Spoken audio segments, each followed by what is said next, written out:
I always love whenever you restart the game, Jill has kind of a little monologue here, where she's just thinking, I have to survive the zombie apocalypse, because I'll be the only one, besides other people with main character status. What's going on, everyone? It's the Niskel. Welcome back to Resident Evil 3 Nemesis. In the last episode, we got the final piece to make that cable car go, and the only thing we need to do left is to get back there. I guess I should retract that and say we almost have every piece. There's been a piece I've been passing by multiple times, but it was on the way back to the cable car, so I figured, might as well wait to get it. Because being a survival horror game of this caliber, such as if you see something in the background, chances are you can interact with it and pick it up, this game does it really well, especially with a key item. And it actually has to do with the parking lot that we've been in. There is actually like a sparking car, and this is what I love about the old-style Resident Evils, because they knew the resolution wasn't the best, and the graphics weren't everything.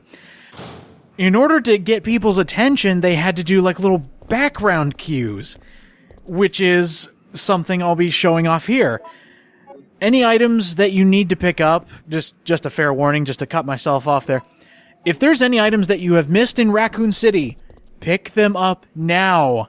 We won't be coming back here, so if there's like a pack of ammo you haven't picked up, you need to get it now, before you get on that cable car with all the pieces.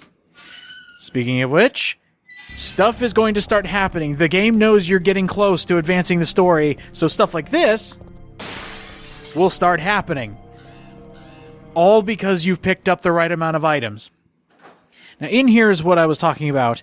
Little hints just in the background. And Resident Evil 3 does it really well. You see a sparking car battery. And that gives you a hint to come back here and check it, and you can get the power cable, which is something we need for the cable car. Uh-oh.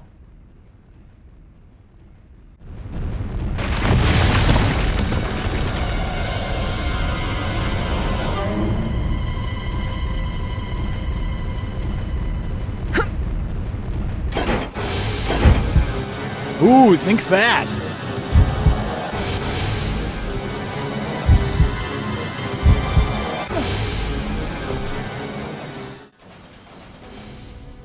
Those darn canine units. That is one of the more simpler QuickTime events. I'm just going to end up calling them QuickTime events, because I can never remember what they're actually called, because it's totally a QuickTime event. But that one's one of the more simplistic ones. Every single option in that, A, B, and C, won't hurt you, except for the C option. I just recalled what the C option is. But that's a very fun one, because that choice I picked was actually the safest one, when the other option, it won't hurt you, but it has the possibility of hurting you.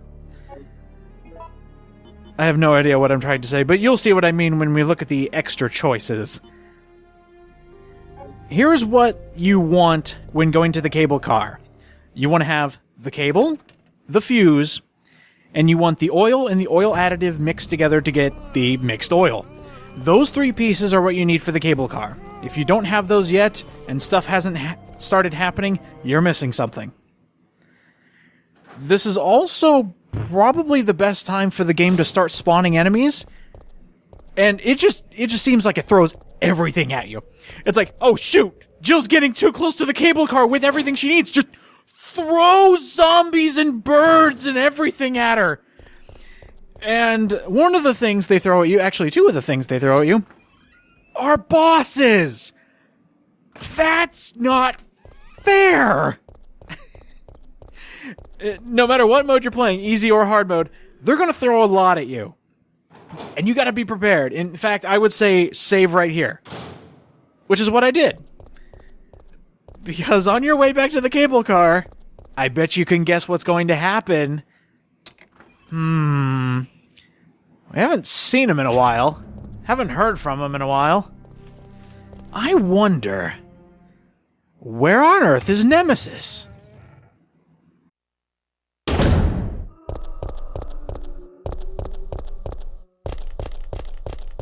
Stars.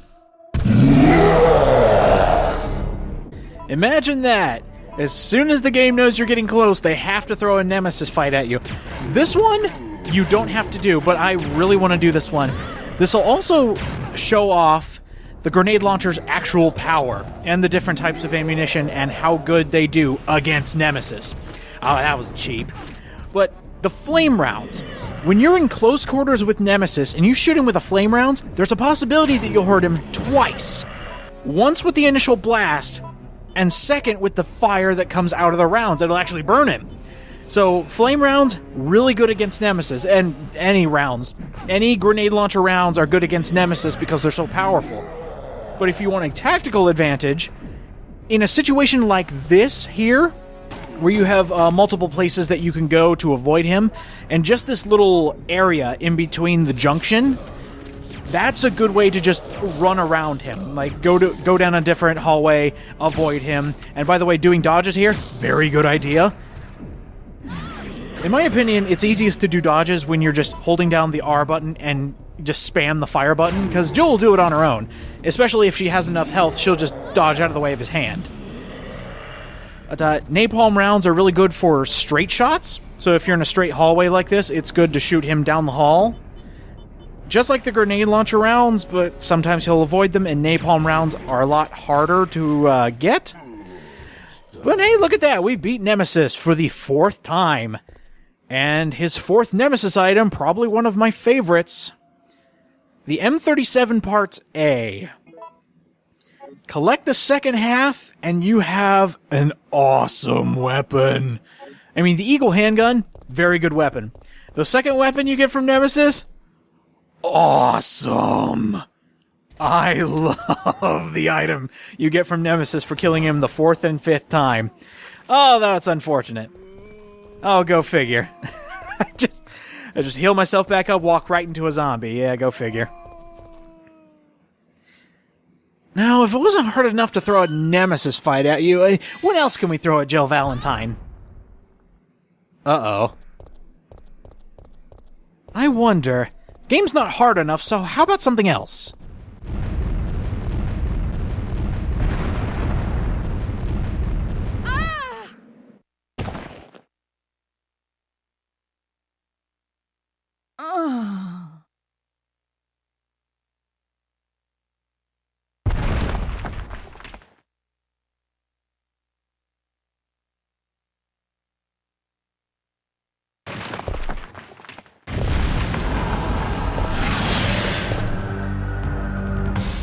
This boss here, it looks awesome. It is friggin' obnoxious, though.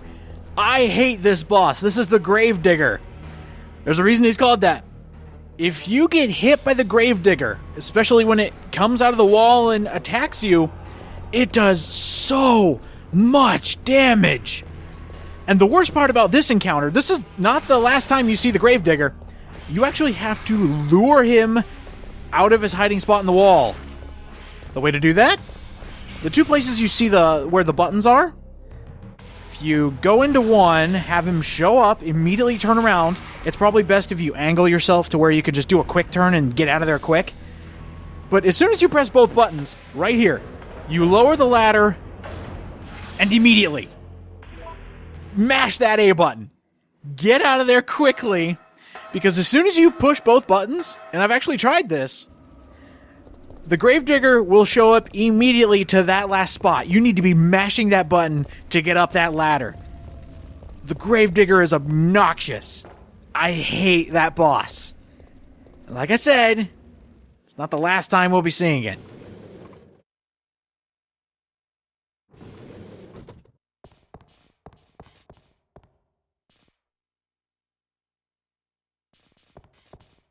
Suffering all sorts of despair. Mikhail, what did you do to yourself?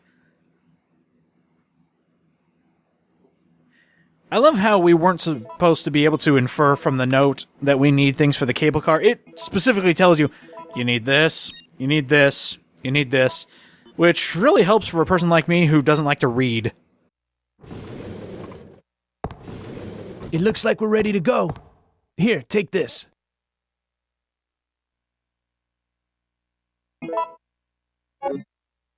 Okay.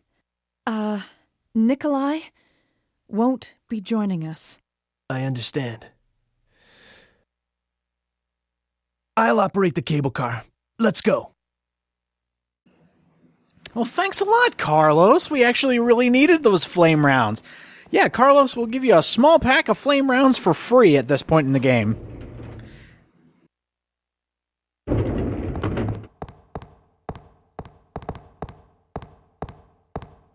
It's looking good.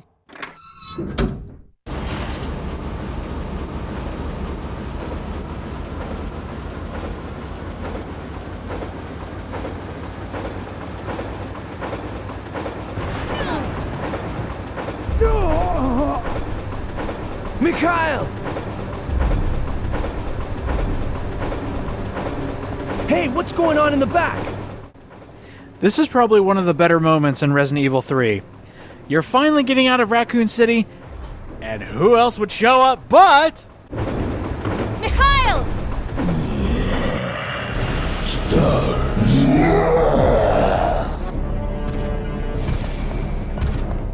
Yeah, of course he would show up.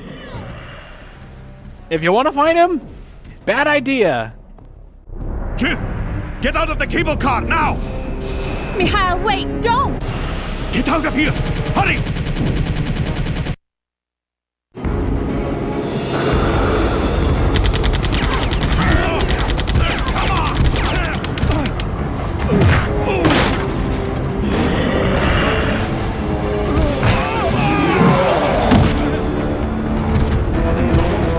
Just a little closer.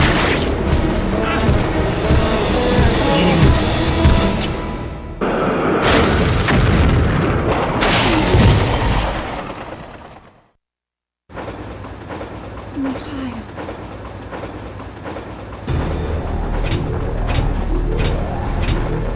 No, the brakes are out. Not one, but two for the price of one episode. And this one's probably the funniest. This must be it. Where'd Carlos go?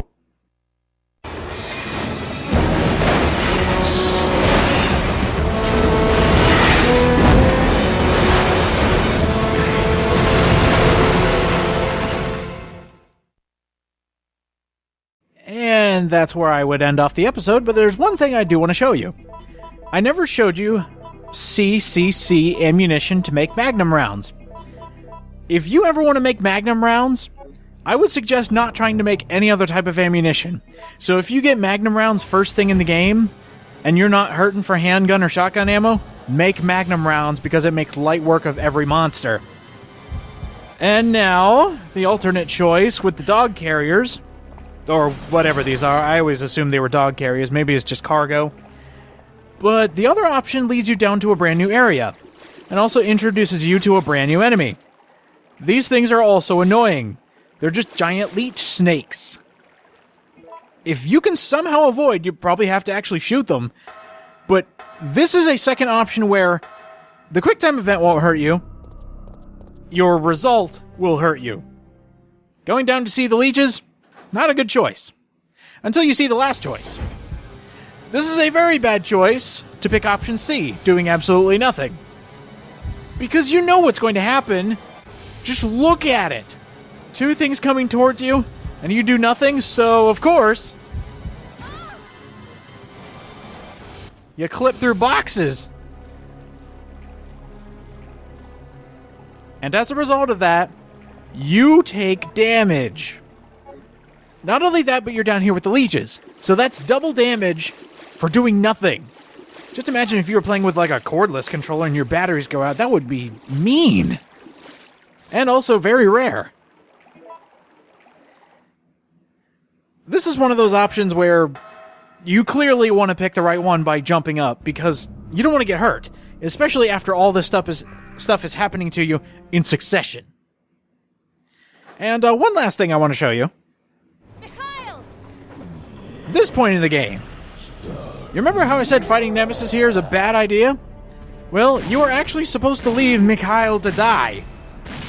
Which is kind of a, kind of a mean thing. You don't want to leave the guy to die, but He's currently not doing anything to help me fight Nemesis.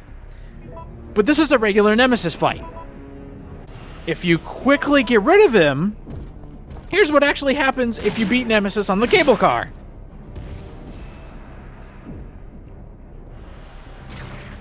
Absolutely nothing. He gets back up in a cutscene, and the future refuses to change. Next time on Resident Evil 3, we're gonna see where we crashed.